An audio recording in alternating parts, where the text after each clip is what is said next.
Hello,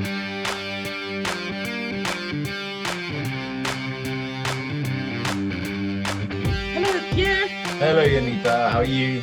Good, thanks. And you? Good, good, good, good. In my little cave, hiding In away. your little But good. cave, your little panic room that we've all Panic found. room. Yes, we've all found with this new way of working, right? So, Yeah. Pierre, you talk about doing work that matters. Now, before I ask you to Yes. explain what you mean by work that matters, I want you to also explain who determines what matters, because what matters to you and what matters to me and what matters in business and in real life obviously is a lot different. So what is work that matters? How did you get to it, and why on earth do you speak about it? Well, work that matters to me because I think that to almost start at the end, like work that matters is work that changes the way that we live. Mm-hmm. Work that changes the way that we do business, that changes the way that we engage, and then changes it for the better. So, and I know that that can be a very philosophical and ethical conversation, Which but I is think it's good. I pretty think we good. should have more philosophical and more Yeah, ethical discussions rather than just, money making discussions, because that's maybe where yeah, we've gotten it wrong. That's why we're all working, but not necessarily sure whether we're doing work that matters. yeah, exactly. And I think the way the world is moving and the way things are changing is that people are more and more aware of work that matters, of work that's not only viable, but it's virtuous, work that has Explain. a morality to it. Sorry, Mm-hmm. explain. Yeah, explain. So, Viable and virtuous. I go to work to get a paycheck, right? That's what people go to work for. We don't yeah, yeah, consider yeah. whether it's viable or virtuous. Bible witches. Well, maybe you should. I don't know. Why? Why? Maybe you should. It depends on what is the world that you want to create. What is the world that you want to live in? What is the world that you want to leave your children? So I'm thinking about putting this talk together, like building a life that your kid will be proud of. Mm-hmm. So it's not like work that's virtuous. It's not about you. It's about somebody else. It's about the effect that it has on our society, on the planet, and obviously on our economy and all that stuff like that. But just creating something that's good and giving everybody the sort of the best life possible. And I think And that matters. And I think that we should be asking those questions because I think for the last 100 odd years we haven't been asking those questions, and or not enough, and we've created a pretty sucky world. And that it's important to ask questions that are about more than money, yeah, because money is fine and money is good and money is necessary, but at the expense of what? your thinking in terms of work that matters, virtuous work, aligns perfectly to integrated reporting, where they started saying a number of years ago, it's about the triple bottom line: profit and people and planet, and that companies should be Yeah, reporting on it. And the problem that I've seen from a governance perspective is that boards of directors don't know how, and the finance community don't know how. So you get what you measure, and the only measurable at this stage are the profits. How do you measure the people, and how do you measure your impact on the planet? That's maybe yeah, why we haven't figured out yet how to have this huge drive towards creating work that matters, because we don't know how yeah. to measure it. Yeah, well, I think in terms of measuring something, and I agree, like if you can't measure it, it's difficult to manage it and to lead Mm. it. But I think that the way to measure virtuosity is by its fruit, by the results that it creates. So if you're noticing that your business is actually harming the environment, then that's obviously a bad thing.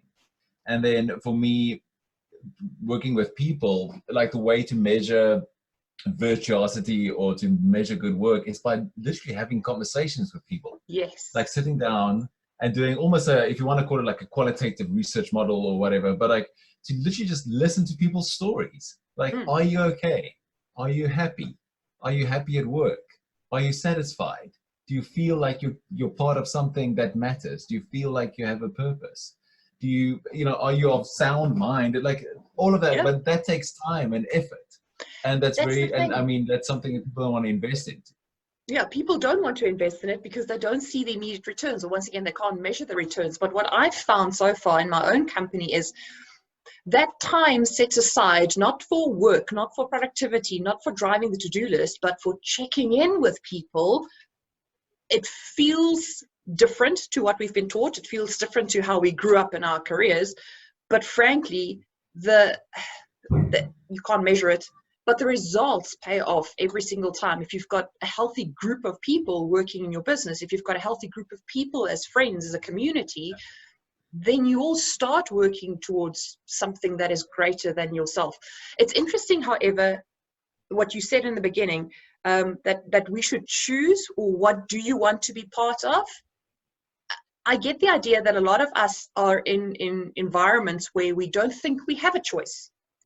You go to work, you wake up, you wake the kids, you drop them at school, you go to work. It's all these routines and all these systems and all this infrastructure and all this way of doing things that don't allow you choice. So say, for instance, you and I were now to create a new world where we suddenly say everything has stopped and everyone gets a choice how they can create work that matters. What do they decide? I know you've got a book that's out just now, right? Train Naked. Does that have anything to do with creating work or a life that matters? Yeah, it does. I mean, the whole Training Naked concept is about training so that you can create stuff that's better, so that you can do good work, so that you can live a meaningful life. So it's like the stuff that goes on behind the scenes when you get out on the field and you play, that you can actually play the game properly. So that's what Training Naked is about. It talks about life and work and everything in between. But I think, what was your question again? No, I've forgotten. It's, so many questions. What can we do? So if we were to create a new world where nothing exists and there's no expectations, it's all your choice. How do we then decide what matters, and how do we work towards creating something that matters? What matters? Well, I think largely when I speak to businesses, I mean, and this is for me, it's almost like mind-boggling that people have forgotten this, like, because they've been doing business for so long that they've forgotten what business is at its very, very core. Yeah. And I'm like, I stand there and I'm speaking to a very, very large multinational, which will remain nameless, and they were like, this is incredible. I was like, you've got to be kidding me that you don't know this. Business is solving problems. Business is solving problems. That's the root cause of it.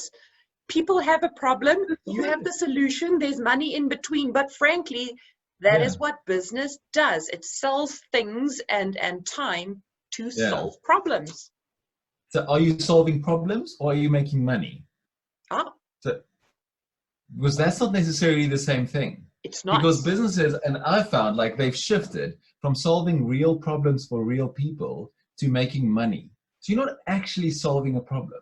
You're actually just trying to make more money and making your products or your solutions cheaper so that your margins are bigger or whatever, and actually just solving a real problem.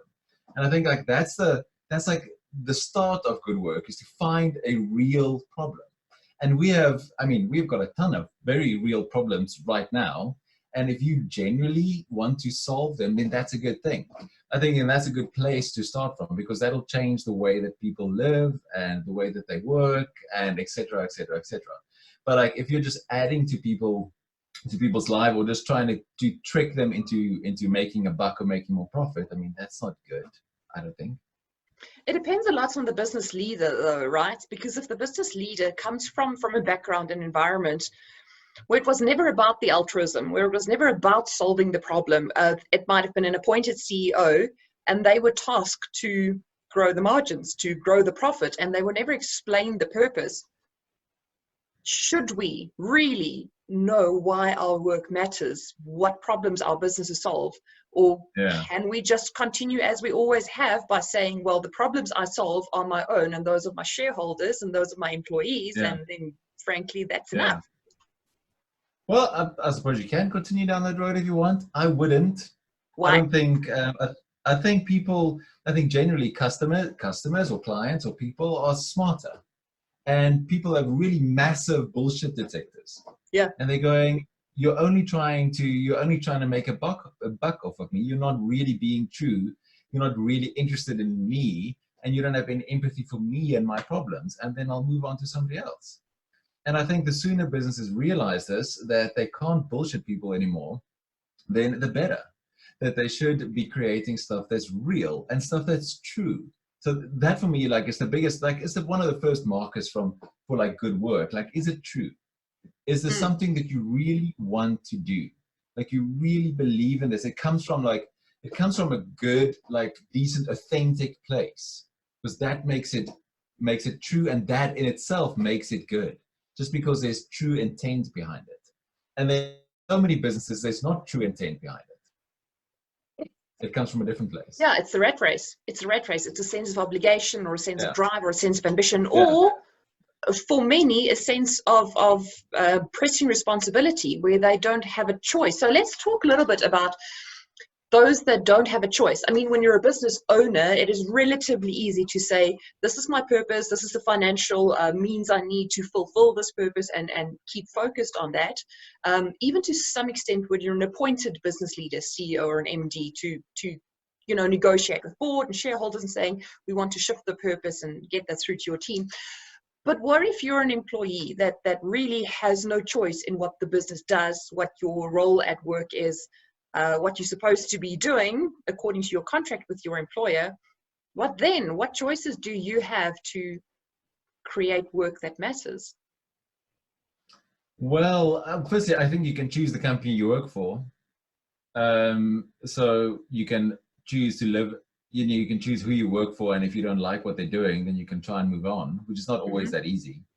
But I think that choice is an interesting thing for me, because choice is something that all humans have and that we can do. We can choose our existence at any single moment.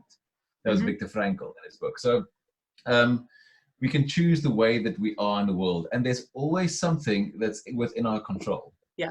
So always the way in which we do our little bit, we can do it in a good way, with true intent and with honest motivation. So I think that is really helpful and good. And I think often we can, in our job, if our job is something that we would describe as just a cog in the wheel, it's like you can if you cannot choose, if you cannot relocate, you cannot get another job, then you can do your job in your place as well, and as honestly and as true as you can do it. And I think to take responsibility for that little part. Yes. And I think that when we do our jobs, like, it's not necessarily the type of job that we do that brings us, this is maybe like a little bit of a segue, but it's not the type of job that brings us meaning. It's the story that we tell ourselves about the job that we do that matters. So there was a study done, I think it was by Gallup, where they talked about finding meaning in work, and they discovered they interviewed like a ton of people across multiple different industries and multiple levels, so like across and up and down, from CEOs all the way down to janitors, and they found that 1 in 3 people found their work meaningful. But the kicker is, there was no correlation between the type of work and the level of meaning. So you think that somebody that's a CEO or an MD, or somebody that's a pediatric surgeon, would have like a meaningful life, or a teacher that teaches disabled kids or whatever, but that's not true. The study showed that 1 in 3 people found their work meaningful regardless of the type of job they did. Yeah. And what they discovered is that it's the stories that these people tell themselves about the work that they do that matters. Like, if you are a janitor and you're sweeping floors, you can still tell yourself the story that you're adding value, and you are. You absolutely are. Not necessarily in the eyes of the environment around you, not necessarily in the eyes of your family and those that had higher expectations for you, but you are. But then in the face of that, it's easy to tell yourself a story, or sometimes it's difficult because the only feedback you're getting from society is you're not a success. Therefore, you don't have meaning. Well, you can't create meaning because, your only tool is a mop and a broom, or some, alcohol disinfectant these days. How do you create that story for yourself? If you're a CEO, say, or a business leader or a business owner, I can attest to the fact that meaning doesn't come with a perceived level of success. Meaning is hard work to create that story. How do you go about creating that story for you? Well, I would say like if you just start asking yourself the questions like, who is my job helping? Like that's a very simple question. Yeah. Who is my job helping? And if you're the one standing at the doorway in a mall doing the hand sanitizer, I mean that's an easy question to answer. You are If literally you are helping everybody survive, like that's a really important job, and just Yeah. that creates meaning. So that question creates meaning. Who is my job serving? Like, so that creates meaning. The second question is like, I would ask is like, with who can I build a relationship? Because relationships create meaning. So if I connect with somebody else at work, like on a little bit of a deeper level, then that creates meaning. And then how can I build into those relationships? How can I help those people with what I have? So the moment you start focusing on somebody else, on something else, that creates meaning. And that was like Viktor Frankl's big claim in his work as well, was like, even in the concentration camps in Second World War, he would say that just sharing like your little dried up moldy piece of bread and breaking it in two creates enough meaning to give you enough motivation to stay alive. So it's the focus on the other that creates meaning. And if an entire organization starts shifting like that, now we're focusing on our customers, we're trying to solve their problems, we're putting them first. I know that's such a like, almost like a platitude, like putting the customer first. But if you really actually do it, like, I think we'd live in a different world. Like, I think you could, we create something completely awesome and amazing, because that creates meaning. If we're showing up every day and we're helping these people, even if it is by sweeping or by creating spreadsheets. Where should that change start? Everybody says, you know, whether it's governance or management or ethics, and we should get into the ethics thing as well. Who should drive this change? Everybody says governance and ethics, the tone is set at the top. But sometimes the tone is at the top and still it doesn't trickle down. And sometimes in some organizations, they say it's a bottom-up approach. But if you are responsible, especially in a time of massive disruption and fear and anxiety and so on, if you are just worried about your paycheck, how can you create enough meaning for yourself so that you can transmit that sense of meaning to others that you are supposed to be connecting with at work? And how do you make that change? How do you keep on showing up at work day after day after day? Have you found a silver bullet to it that you can advise to anybody? Once again, any level of work, any industry, where they can go, this is what I go to work with, and this is the change I will start affecting, even though I might not be at the top or at the right side of the middle. Yeah. Well, I think that like I said earlier, there's always something within your control. There's always like something that you can do. There's always a sphere of influence. I mean, you can do your job as well as you can, as well as you can, like, or to the best of your ability, like whatever that job is. But there's like a little paradox here as well, because you do your job not just for the company, you also do it for you. Yeah, you should. You should. So for me, I mean, my kids hate me because I always ask them, are you proud of that? Like if they're doing something, like I don't care what the teacher thinks, I don't care what anybody else, like, are you proud of the work that you did? Are you proud of that sentence you just wrote? Yeah. Are you proud of the floor you just swept? Are you proud of the deal you just made? Are you proud of that? And I think because that's within your control. So are you proud of the work that you create? And at the same time, like you're working for an organization, but you're also working for yourself. And then there's like a little bit of a, like I said, a paradox, because at the end of the day, you also get a paycheck and you go home. And we all have to be really clear that work is a part of our lives. It's not our whole lives. And I think we've been sold a little bit of a lie, even though we're talking about meaning in work and creating virtuous workplaces, and we should, and I think that's good and it's great, but that's not our life. Like our life is our families, and our life is at home, and our life is our kids and the people that love us and the people that we love. Like that's our life. And I think I picked that up. I think it was Maya Angelou or somebody that her dad talked about it and said, and her first job, and she was complaining about her boss was like this and her boss was like that. And her dad said something like that to her, like, that's not your job. That's not your life. Your life is here. Yeah. Get your money, do your job well, be proud of your job, and come back home. It's And important that's that you also part of it. say, it's important that you say, get to work, do your job, and be proud. Many people have fallen to the trap of it's work is only an enabler. It's only a salary check. So I will do as little as possible so that I can fund the meaning in my life. And that's Yeah. where we might make the mistake, because yes, show up, even if you don't like it, even if your work isn't meaningful, but then be proud. And that proud for me is not, it's less of a I am proud on in terms of how I've done things or what I've accomplished, but the pride for me is more who did you connect with, what difference did you make. But the ethical triangle, as Dion Rousseau and Leon van Vieren said, doing good to the greater good and the other and the self, and balancing those three. So not just did I do well, but did I do good in balancing those three, whatever it is that I'm doing.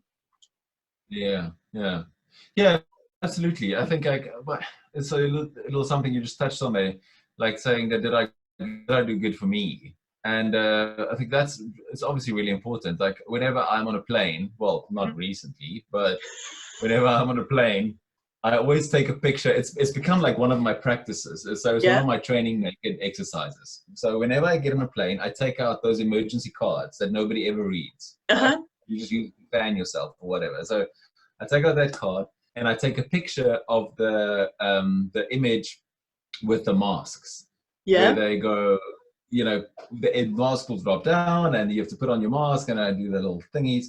And there's one image always in there that says, put your own mask on first before helping others, right? And like self-care is not selfish. Like to take care of yourself is not a selfish thing. Like you have to put on your own mask first before you can help somebody else. So I think that's really important. And I think if everybody gets that, and we all kind of get that, then the organizations we work for will be better places. So I think all of these things are obviously like interconnected, and sometimes a little paradoxical, but yeah, self-care is not selfish. And like taking care of yourself within your job is a really, really good thing. Like to be proud of the work that you do, to like not overwork yourself, to realize that this is also just a job, but I also have to do it well. Like that's a good place to be. Can you then say that finding meaning and finding balance is the same thing, or does meaning go deeper? Does meaning connect to purpose, which has become a little bit of a buzzword, but frankly is should still be at the very core of life and of business? Is meaning different than balance? I don't like the word balance, because balance always means you have to make something less, or you have to make something else more. Like so it's like a seesaw. You have to make something less, something, and I don't like that. So because it feels like you have to compromise. And so I like the word. I like harmony. So I rather talk about harmony. Like harmony is about two instruments playing together, being tuned to a third key.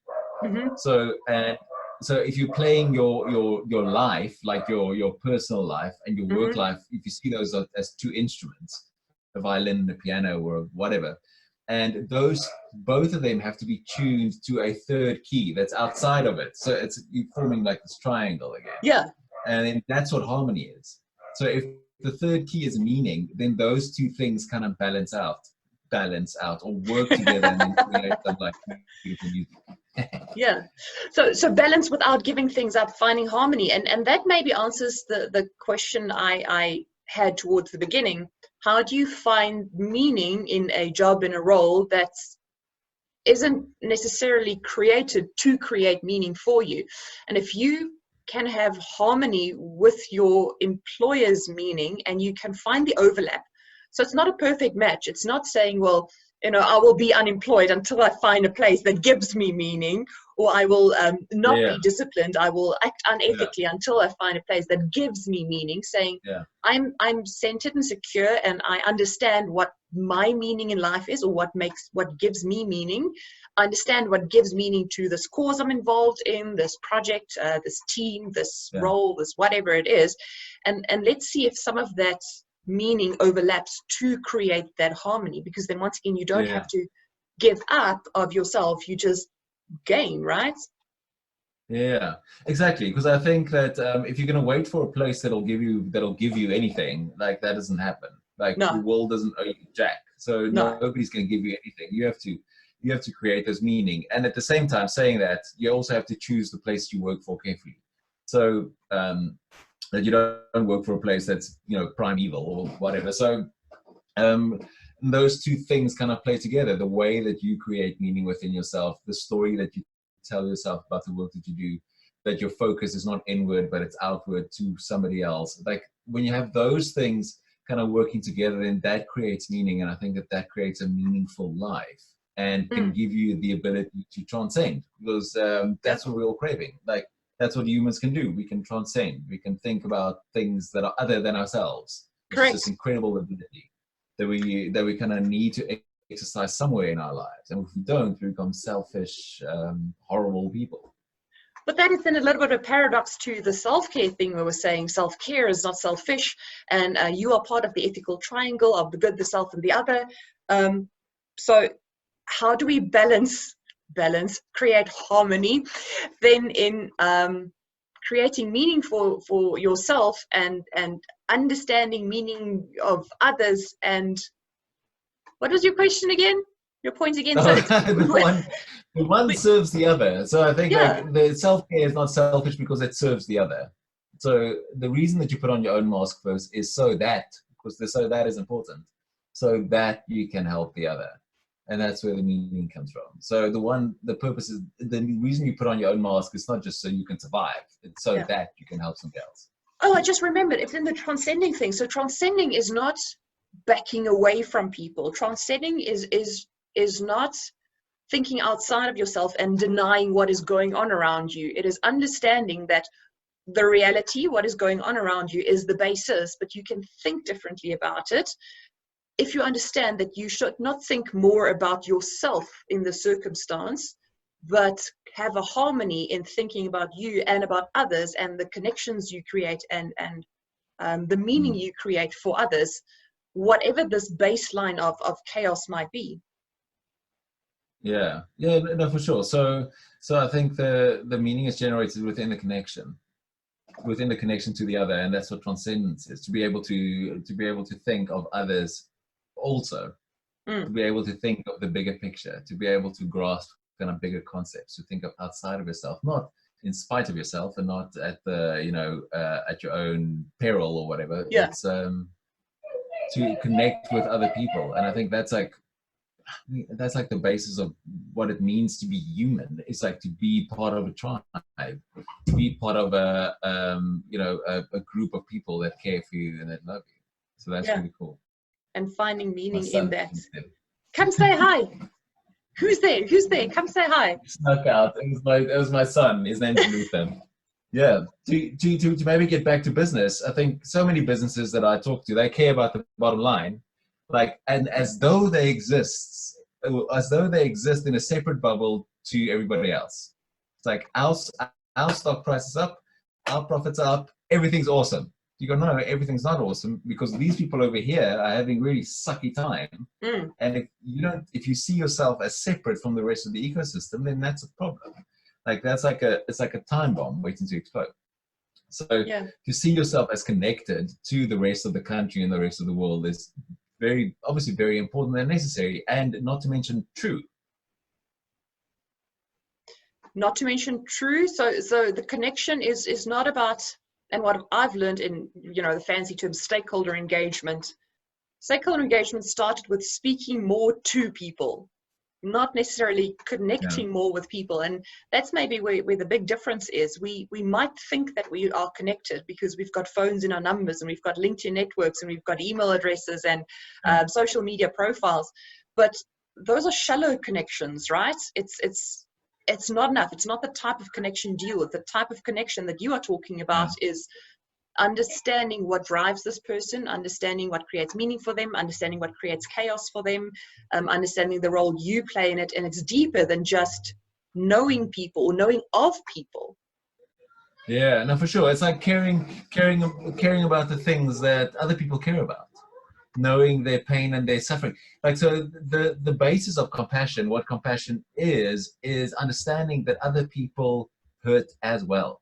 Mm-hmm. Like that's like the big one of the, there's like 3 things you need to learn in life. You need to learn how to love, you need to learn that you're going to die, and you need to learn that other people aren't mean, that they're actually hurting. Mm-hmm. Like that's it. If you get those 3 things, you're pretty mature people, more mature than 90% of the people out there.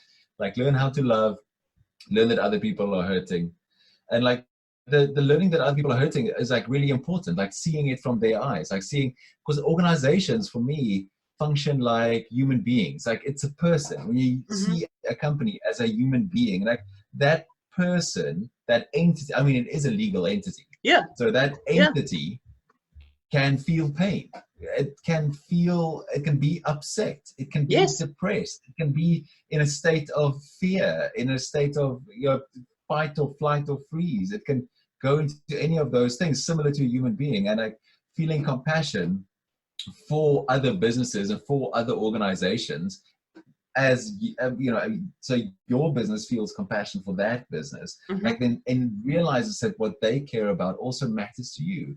And when they are hurting, you should be hurting too.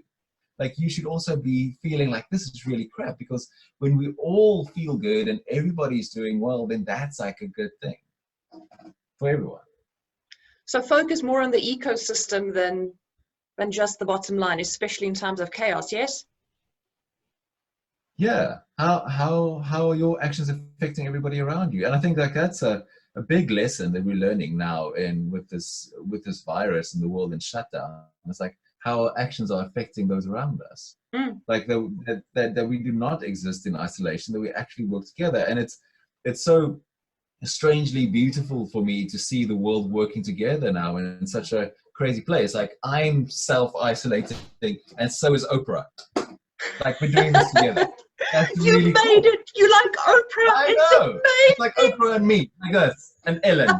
So like that's like such a crazy thought to think that the whole world is trying to solve this one problem, and if we can do it with this, then there's nothing that we can't do.